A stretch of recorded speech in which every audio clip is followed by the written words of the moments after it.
What's up, everybody? Welcome back to my subscribers. Channel's coming along real nice. It's growing. If you're new, don't forget to hit like, subscribe, comment, and stick around for some other videos. Watch some of my other videos. They're all good. They're all crazy. And real quick, in the comment section, I pinned a comment to the top. It's a donation link for whoever wants to help out the channel, throw a few dollars at it. It would be greatly appreciated. So this video is going to be about one of my good homies. I'm not going to say his real name. I'm going to use the first letter of his last name, which is Q. So I've known this dude since about '94. We met at the DOC Academy in Tucson, Arizona. And he's from New Mexico, and he's a Chicano like me, or Mexican American. He's a pretty bad dude. I'm gonna brag on the homie. He played college football at New Mexico State. He played wide receiver. He transferred and played a season at Oregon State, and then he was in the Army. He was air assault. He used to rappel from Blackhawks. So he did some pretty high-speed shit, He's a Desert Storm veteran, and he was a Phoenix cop for 18 years, and he was a SWAT member for, I think, 8 years of that 18 years. He was a sniper on the SWAT team. That's pretty badass right there. And I'm going to be posting some pictures throughout the video, just to kind of show, a little bit of his training. But I'm gonna cover the faces of the other SWAT members, and his face is gonna be like partially covered. I'll put a letter Q underneath him, so just to clearly show which one he is. But anyway, he did an early retirement because he blew out his knee during SWAT training, like really bad. So that was pretty much the end of his career as a cop and the end of SWAT. Just real quick, he suffers from PTSD, just like I do. His PTSD is, probably from his combat, in Desert Storm, and from the, 18 years of being a cop. It's a very stressful, very dangerous job. It doesn't matter if you hate cops. I know a lot of people don't like cops. I'm not saying they're my favorite people. I've had run-ins with cops, but I know how to deal with cops because I know the law, like, really well. I was almost a cop by myself. I tested with Phoenix PD, and I passed the physical, like I blew it away. Did really good on the written test. I got like I think it was like an 83 out of 100. But then when I got to the background portion of it, I ran into some issues. I had not so great credit at the time in a bankruptcy. They frown on that because they think that you might be liable to get bribed or some crap like that. So I just went ahead and stuck with being a CO. But anyway, so like, I was just mentioning that to, just kind of give you an idea of how we, became such good friends. So he worked in the prisons too for a little bit before he became a cop. But he had it easy. While I was working at SMU with Stone Cold Killers, he was working at a minimum level yard, like I think in Globe. I think it was like a level 1-2 yard with like DUI offenders and crap like that. So he had it made. And then he worked at a female prison, a female unit. And, pretty much the worst thing he had to worry about there was getting tricked back by him, like getting, like lured and seduced by him, because they definitely try that, I mean, he's a handsome dude, and he kept in really good shape. So, they tried, but good, for him, he didn't get caught up because a supervisor, when he was there, did caught up and actually got a couple of the female inmates pregnant. Yeah, it happens. So anyway, we've been homies for about 30 years. And like I said, he kept in really good shape. That's going to be kind of come into the story that I'm going to tell. That's why I keep saying that. He ran a lot. He he did a lot of weights, and he used to train with this dude that was a former pro boxer. I think they still do train together a little bit. Teaches him stuff and then like spars with him occasionally, like kicks the shit out of him. The pro boxer does, but he's taught him some good shit. So that training would really help him out and probably save his ass in his first story, which is in the title of the video. So he responded to a call one night. I think he said it was maybe like around 10:30, and it was from a Wendy's, and they said there was somebody there. There was a dude there that was just being like very like rude, like hostile, and like threatening towards them. And I think the whole thing was basically the dude didn't have enough to pay for his food. I think he was like a couple dollars short.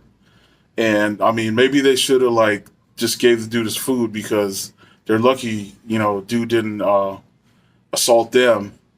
And they described the individual as a white male with the shaved head. A second, I'll turn my notes. He had tattoos all over him, no shirt. And I think that was part of the issue too, was they were telling him he needed to put a shirt on, and he was like refusing, to comply or whatever. And they said he was acting erratic too, like he was probably on something, which turned out that he was. He was all tweaked out. He was a tweak monster, And so basically, he came to this call like kind of thinking like, this dude might not go peacefully, so he was kind of ready for a fight. And he was the only officer that responded. Like all the other units were busy, like on other calls, and maybe they figured, it wasn't that big of a deal, like one cop could handle it or whatever.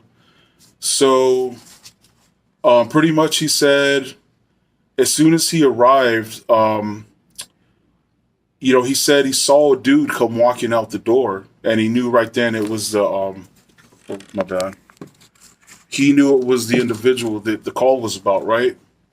So he said the dude comes out the door, so he jumped out of his car really quick and got ready. And he said the dude kind of like threw up his hands and yelled, "What the fuck you gonna do, pig?" So he kind of got a pretty rude greeting, when he got out of his car, right? And he said the dude yelled something like, I just got out of SMU2, security threat group, motherfucker, hardcore skinhead, some shit like that, And he said the dude was like all tattooed out, and like all the Nazi lightning bolts and swastikas and the Iron Eagle, all that shit. Like, and he said the dude was in good shape, was showing off his six pack and everything, Dude was shredded. And so like basically dude kind of like started walking towards him in an aggressive manner, and he told him something like, "You're about to get your ass kicked by an Aryan soldier, you fucking pig." He told him some shit like that. And so real quick, like I know I've talked about SMU1 in some of my videos. That was the prison I mostly worked at when I was at the state. There was the SMU2 was like the newer version of SMU1. It was just more high tech. It was pretty much more the same, but I guess everything was touchscreen at SMU2. And when they first opened it, they had a lot of issues with that, because as everybody knows with touchscreens, like all of our damn smartphones and tablets and all that bullshit, it's touchscreen, man, you constantly accidentally click on the wrong shit and it can get you in trouble. Especially if you're a dude or a chick and you're out there, being shady or trying to be sneaky, man. That smartphone can get you caught up if you're not careful, But anyways, that same thing happened at SMU2. Like, they were accidentally pressing the wrong freaking doors, and letting dudes out, that weren't secured, and it was pretty much like, if people don't understand a level 5 prison, it's pretty much expected of inmates or convicts. If your door opens and you have an opportunity to assault cops, to fuck up cops, you better do it, or the other inmates or convicts are going to fuck you up. So that happened a lot at SME too. Doors got open on accident, and some COs got fucked up, some held their own, and some put a whipping on the inmates, but it was a bad situation. But anyways, I had two of my good homies worked at SME too, and I might tell some of their stories on here too. But anyway, the dude came at him after he said what he said. You're about to get a beat down by this Aryan fucking soldier, or some bullshit like that. And so he pulled out his taser and told the dude, yo, you better stop right where you're fucking standing. You better calm the fuck down, or you're about to get tased. And so he said the dude at first kind of like stopped and kind of like, kind of paced around a little bit. And then he basically told the dude, like what's going on, man? Like, why are you so upset? Let's talk about it. And then he said right there, the dude just kind of snapped. He said, I got nothing to fucking talk. I got nothing to say to you. I'm not in the talking mood. I've done enough fucking talking. And then he said the dude just like rushed at him. And, like he was ready to throw down. So he said he deployed the taser. He fucking shot it at him. Hit dude dead in the chest. And he said the dude just fucking pulled it out of his chest and kept coming. Because he was all fucking tweaked out. He was a fucking tweak monster, man. And, I ain't never fought nobody that was tweaked out, but I've heard, you can hit them, and them motherfuckers don't stay down. So I'll be trying to break a leg or something. If I do fight somebody I think is tweaked out, I'm going to go for that front kick right to their freaking kneecap or something and just put them down, But anyway, he deployed a taser, didn't work. Dude kept coming. So basically they engaged. Dude swung at him a couple times. But he said the dude kind of like swung like some wild like hooks, like wide punches. So like I said, he's done a lot of training with the pro boxer, and he taught him some stuff, And so he hit him with the 1-2, a left right, bam bam, and then he grabbed him, and he started trying to use like some of his training, like they kind of teach the cops kind of like, I don't know if it's jujitsu or judo, but it's like like holds and moves to like control a person. So he grabbed him and slammed him up against his cop car, and he started trying to handcuff him. And but the dude was fighting too hard, right? And so he couldn't handcuff him. And the dude like kind of twisted and pulled away, and he dropped the handcuffs. So at that point, they pretty much squared up and started boxing again. And he said the dude at first didn't land any punches on him, but he said the dude was like just super fast, like full of energy, like. And so what he did was the next time the dude came at him and swung, he ducked under it, and he took him down, kind of like like a wrestling move, like took him down. And so they're wrestling on the ground, and he was trying to pull out his expandable baton or his flashlight so he could use that, as a weapon against homeboy, And he said he just happened to notice that like the Wendy's employees were all watching, and I think there might have been like a couple of customers too that showed up, and everybody was just watching, like it was a show. Like, I mean, I don't know if there was any dudes watching that could have helped, but he said most of the employees were female, and they were just like, they were too scared, to do anything. Understandably, but so he finally managed to pull out his expandable baton, and he said he whacked the dude in his legs like about 2 or 3 times, like hard, and didn't even faze him. He said dude kept going, like kept coming. So he said finally fuck it, and he connected twice to the dude's head and dazed the fuck out of him. And he said homeboy went down. So he said he quickly grabbed his cuffs and threw him on the dude. And as soon as he got him cuffed, he said dude pretty much was like snapping out of it already and was starting to, try to put up a fight again, but it was too late. He was cuffed up, right? So he just, he got the dude, and he was trying to put him in the car. And I remember he told me that, like, some of the stuff that I told him that I talked about in some of my other videos about convicts and inmates at SMU1 training and practicing fighting while they're handcuffed. He said he remembered that. He's like, man, some of that shit you told me about them convicts and inmates at SMU1, man, might have helped me out and like kind of saved my ass, because he said the dude, when he was trying to put him into the car, kind of tried like a spin move on him, like kind of like try to get away from him, but he was ready for it. So he caught the dude in the side of the head with the forearm.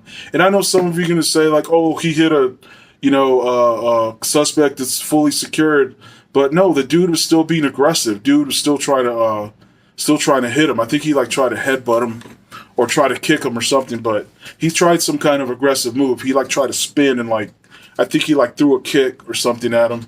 So anyways, like I said, he kind of hit him with the forearm or an elbow to the side of the head, and then shoved his ass in the back of the cop car.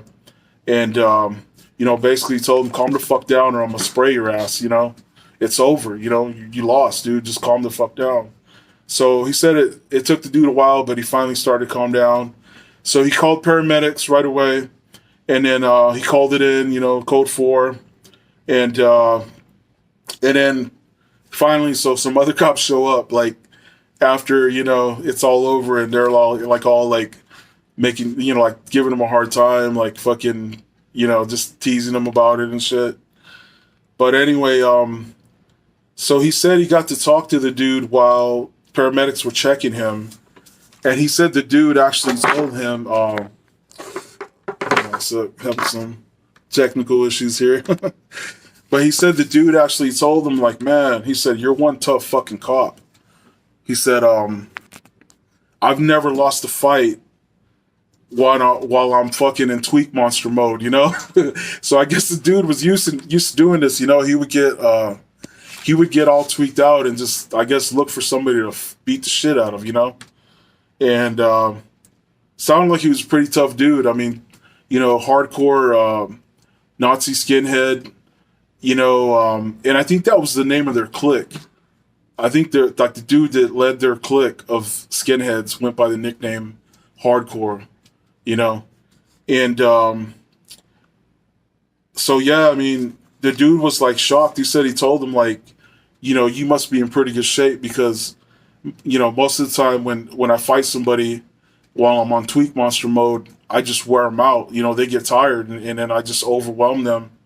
But yeah, and then he asked him, the homie Q asked him, like, so what's up, man? You just got out of SMU too? And he was like, yeah. He's like, gang unit, security threat group is what they call it, STG unit,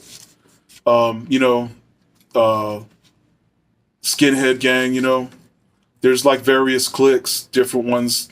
They don't all get along, and then some of them don't get along with the ABs. That's like the old school Aryans, the Aryan Brotherhood. But anyway, so the next story actually was he was involved in a chase with armed robbery suspects. I think it was like 3 or 4 dudes in a car, and they had robbed I think they robbed a credit union, and they actually got away with about I think it was like 30 G's, about 30,000 they got. And so it was him and 2 other cops, 2 separate cop cars that were chasing these guys. And I guess the chase went on for like, I don't know, maybe like about 12, 15 minutes. And they managed to corner them behind a grocery store. And I think he said it was a Fry's. And basically, like, somehow the dudes pulled into the parking lot, and maybe they thought they would lose him because there was like so many cars. It was like a huge parking lot. So one cop went behind him, followed them around the Fry's, and then I guess the other 2 somehow went around the other side and blocked them off. So he was in one of the cars that ended up in front. And so they jumped out, and the dudes were all inside their car still.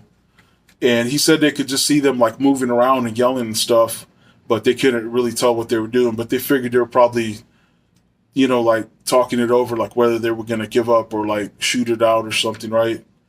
So the other two cops just had their sidearms, maybe like a 9mm or like a 40, just handguns, right?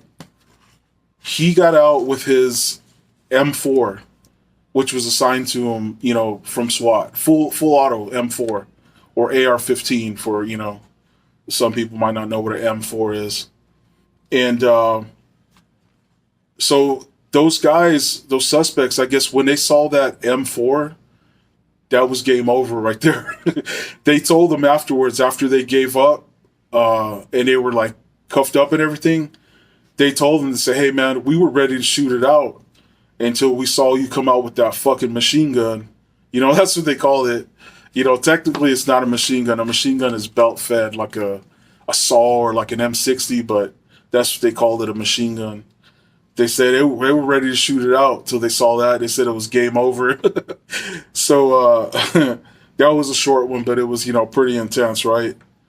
And then the third story happened actually while I was on the phone with him one day. He was off duty, and we were just talking, and all of a sudden he's like, oh, fuck. And then, like, I guess he didn't realize he didn't hang up the phone, so I could hear what was going on still. So it just sounded like, kind of like I could tell like he was running, because like you're like heavy breathing and kind of like motion, like movement, like the phone was bouncing around or something. And then I started hearing like dog sounds, like just crazy like dog sounds, like growling and like crying and like yelling. And I was like yelling in the phone, Q, what the fuck, dude? What's up, man? What's going on? And obviously he couldn't hear me, And so I'm just listening, like, what the fuck? Like, tripping out, like, what's going on? And then after maybe about, I don't know, 45 seconds, I hear pop, pop, like just two loud sounds, and then the phone went dead. So I'm like, what the fuck? So, like, maybe about 2 or 3 hours later, he calls me, and he's like, bro, you'll never believe what just fucking happened, So I'm like, what happened, bro? What the fuck, man? I was like tripping out. I thought you were like fucking getting robbed or fucking chased by fucking, I don't know, man. Or getting fucking abducted by aliens or some shit, man. But he said what happened was he was walking. I forgot to mention he was walking. He was taking a walk. Or he might have been on his bike. Actually, I think he was on his bike. And he said he saw there was like an older man, like probably like in his 60s or early 70s, and a younger, like a boy, like maybe his grandson, and they were walking a small dog, like a poodle, I think he said it was, but it was like a really small dog. He said all of a sudden, man, he seen these two big ass pit bulls. They just like came running. They were like running loose, right? And he just happened to be in the right place at the right time, man. These two pit bulls came running and they attacked that poor little dog, man. And they were like both biting it, and they probably would have tore it in half if it wasn't for him, because he went running over there. And anytime he rode his bike, he always was prepared. He carried bear mace and then his piece, right? So he said the first thing he did when he jumped, jumped off his bike and ran over there, he sprayed the bear mace like that, and it didn't have any effect on the fucking dogs, man, on the pit bulls, right? So he said he pulled out his piece. And, well, actually, no, I take that back. One of the dogs backed off and started choking and coughing from the bear mace. The other dog didn't let go. So he pulled out his piece and he whacked the dog with it, like, bam, like, gave him a good pistol whip. And it didn't even faze him. So he said he didn't want to do it, man, because he loves dogs too. He really loves his dogs. He has like 2 or 3, and actually he just had an older dog that just passed away. But he said he didn't want to do it, man, but he said it was going to kill that little dog. So he grabbed it by the collar, because it was wearing a collar, and he put his gun right up to it and just went boom, pulled the trigger. And he said when he did that, the other dog was kind of looking at him like it was about to like maybe try to get him. But as soon as it saw its homie get blown away, he said that other pit fucking bounced, man. Like, it fucking took off, right? So he said, the people were understandably like the older man and the kid, man, they were shook up bad. They were like, they were all traumatized and stuff. And, so he called it. The cops came from a different city than the one he worked for. And so like they came and like, they were talking to him, questioning him and everything.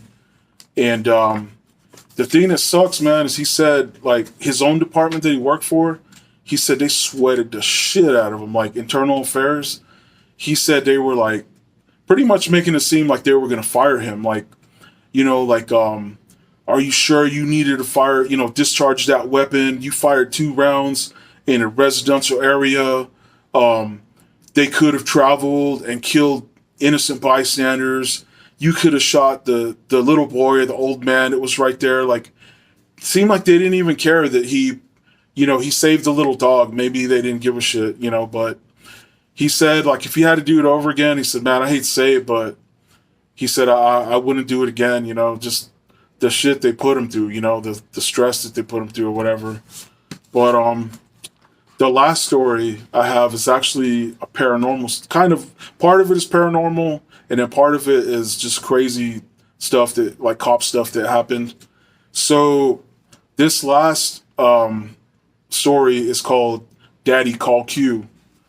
And the reason I call it that is because, like, in my younger days, like, I would say like mid to late 20s, early 30s, like, I've always been into paranormal stuff ever since I was a kid, because I talk about in one of my videos, like, I used to see spirits in my bedroom, where I grew up in the projects. And supposedly the projects were built over an old cemetery. I know it sounds cliche, but that was, that was the legend or whatever. And my sisters used to see spirits too, so it wasn't just me. My 2 brothers didn't, but, they're a couple of boodles, so they wouldn't probably know a ghost if it was standing next to them. But, so me and the wifey, like, when we were younger, like, we used to like to go to the cemetery at night. It was more me. I like to go there. And I just like to go there and, like, visit family and then kind of do a little ghost hunting. I would, get out the old Nokia flip phone that I thought was the shit back then. And I would just take pictures and, like, little videos, and I never really saw anything except actually that night, one of the pictures I took, it was a selfie of me and the wifey, and she was holding our son in her arms. He was only 3 years old at the time. And, like, I swear up above in one of the corners was it looked like a face, like a ghost face, and it was like a mist, And I wish I still had the picture, but it was, man, that was like freaking, I think it was like 2003, on a freaking Nokia flip phone. So it's lost, like there was no way to transfer it or whatever. But anyway, so we were at the cemetery, and it was probably about 11:30 p.m. This cemetery was open 24/7, so you could visit anytime, And so, like, we were just walking around, like we usually did, and like I said, I was taking some pictures of some videos, and then we got to the area where all the firefighters and police officers were buried, and like some military people too. And I remember, like, my friend Q had just told me that one of his good homies that he considered a big homie, like, just was a badass dude, had just been killed. And I remember seeing it on the news, and I think it's okay to say this because it's public information anyway, but the homie of his that got killed he was an undercover narcotics detective, and his last name was Ledesma. You can Google it, you can look it up, and it'll come up. Narcotics detective Ledesma and 2 other detectives ambushed in like undercover drug deal by, I think they were Bloods, the ones that did it. And so he had just gotten buried there. And so, like, I think supposedly what happened was, just real quick, so they were trying to do this undercover deal, And I guess they were supposed to. They were going to this house of these gangsters to do this deal. And I don't. Hopefully, I don't get this wrong, but I think they were supposed to pull into the garage, and they were going to do the deal inside that garage, and then they were going to take off. But what happened was, as soon as they pulled into the garage of that house, these fucking bloods, man, they opened up with fucking AKs and just fucking blew holes in the whole fucking car and all three of them. And I guess what they were trying to do was they were just trying to rob them for the drugs, right? And they swore up and down they didn't know they were undercover, narcs or whatever. But either way, I mean, they would have probably got caught anyways, even if it was other gangsters or just drug dealers they were killing. But anyway, so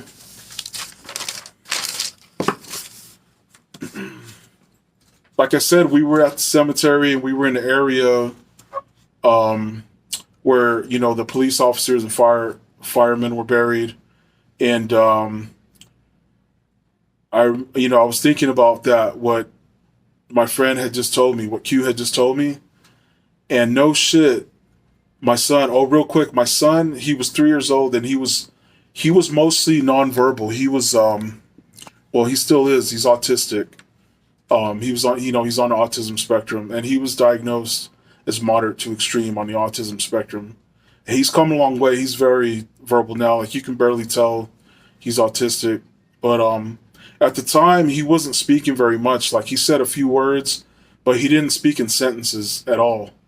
And so, like, right when I was thinking about what Q had told me, my son comes running by and he goes, "Daddy, call Q." And I was like, "What did you just say?" And he says it again. He goes, "Daddy, call Q." And I was like, "No." I was like, "Mijo, wait, come here." I was like, "What are you talking about?" Because he just spoke a full sentence to me, and he said my friend's full name when he said it. And that was a trip, man. That was crazy. And wifey's looking at me like, "What the heck?" And I was like, "Man, that's crazy." So, of course, right away, like, I picked him up. I caught up to him because he was running around. And don't worry, we always made sure he was respectful, like, not messing with any gravestone, headstones or anything like that before anybody says anything. But we picked him up, and I started asking him, like, "Mijo, why did you say that?" And he was just laughing and, like, wouldn't answer or whatever. So I decided, you know what, I need to call Q and tell him this, And I forgot to mention, but Q, man, this dude, he's a tough dude, man. He's a badass dude, but he's terrified of paranormal shit. Because where he grew up in New Mexico, he grew up next to the res, and he was actually married to a Navajo girl before, and he saw some crazy shit on the res that I might talk about in another video. And because if you know about the res, man, they got some crazy spiritual, like, skinwalkers and Wendigos, or however the fuck you say it, like crazy shit, But anyway, I call him up and I told him what happened, right? And he was like, "What the fuck?" He's like, "Dude," he's like, "You just creeped me the fuck out, bro." He's like, "That's crazy, man." He's like, "I think the big homie was trying to, like, get a message to me, the narcotics detective that had just been buried." And I was like, "Yeah, man, I don't know." I said, "Maybe, dude." I said, "Is there anything, like, you think that he'd be trying to tell you, And he was like, "I don't know, man, like, maybe just to be careful." He said, because he said he'd gotten into the habit of not wearing his vest because, his body armor, his bulletproof vest, because it gets really hot in the summertime, right? So I told him, "Dude, you better fucking start wearing it, man." So he was like, "Yeah, I'm gonna." So this goes into this is kind of a separate story, but part of this story too. So about 2 weeks later, he said he was actually about to go off duty, and he said he heard a rookie cop, like a dude that had barely been on the force, maybe about a year, calling for an assist on a call, right? It was for a house that he said he was at, and they had called saying that there was suspicious chemical smells coming out of the house. And so, the rookie cop, he was being smart, man. He said he pulled up, said the house looked suspicious. He thought it was maybe like a meth house or something. So he didn't approach it by himself, right? He was like, I need a experienced officer, or at least any other officer with me, right? So my buddy said he waited and waited for somebody else. Oh, and it was out of his beat too. It wasn't even in his area. But he said, he didn't hear anybody else answer the call, probably because it was so close to time to leave. Some assholes won't answer the call because they just want to fucking finish their shift, right? So he said he took the call. He said, "Hey man, this is Q. I'm gonna head over to your beat. I'm gonna help you out. I'm gonna give you an assist." So he said, he pulled up, and they were like a safe distance from the house. Dude showed him what house it was, and so he said they came up with the plan of action. He said, just be ready. Let's approach the house and we'll just knock on the door and see what happens. And because there was no, like I said, there was no other available units, right? So, and he grabbed his M4. He brought that with him. Since it might be a meth house, he was ready for some shit. He brought his AR-15 out with him. So they approached the house. He said they knocked on the door and stood to the side. And he said they immediately heard kind of like hushed voices inside, and they could hear like movement, like people running around or something, right? So he said he told them, "Stay here, fucking watch your six.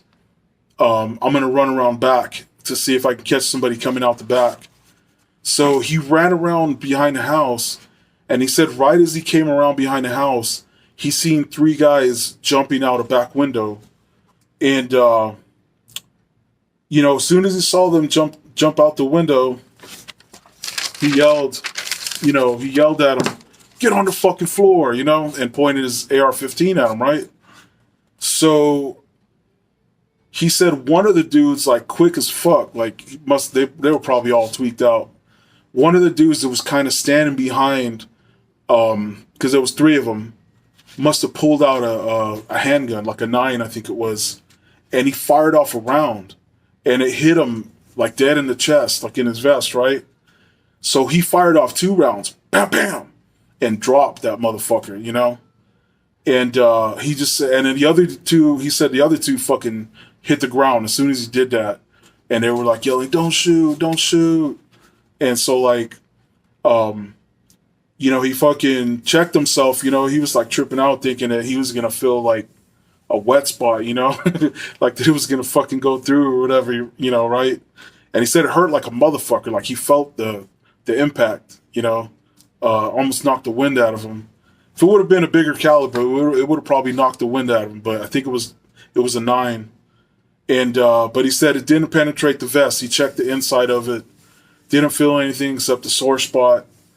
And so he said he called it in right away, shots fired, officer hit, code 4, and then so like right then a fucking whole army of cops showed up, and like paramedics and everything. And the perp that he shot, he survived. He had a collapsed lung and a lacerated liver, but he pulled through. And of course all 3 of them got charges, for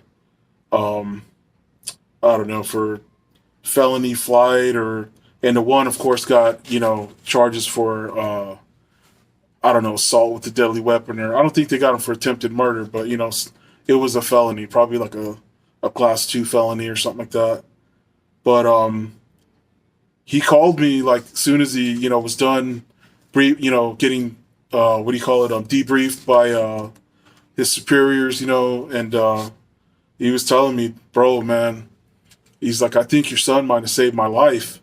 I said, "Well, I think your big homie, man, that narcotics detective, he saved your life. He's sent you that message probably through my boy, and saved your ass, because if you wouldn't have been wearing that vest, man, might be a different story right now, but Yeah, so that story was a trip, man, but that shit really happened. And I got some more pretty good stories of his that I'll probably tell on here. But for now, that's it. Your homie Big Cisco. Peace.